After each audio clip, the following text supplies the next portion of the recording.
Ngayon, marami kasi sila, ano dapat ang gawin natin? Di, patayin natin yung mga senador ngayon para mabakante.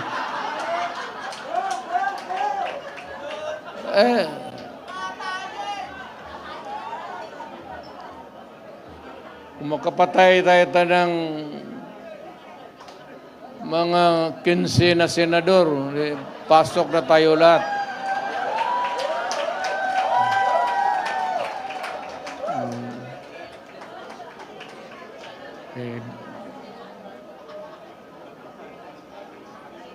Pero kawawa naman.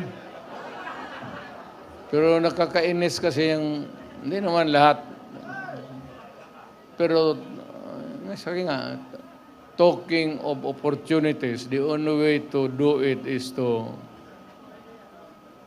pasabugin na lang natin yung ano.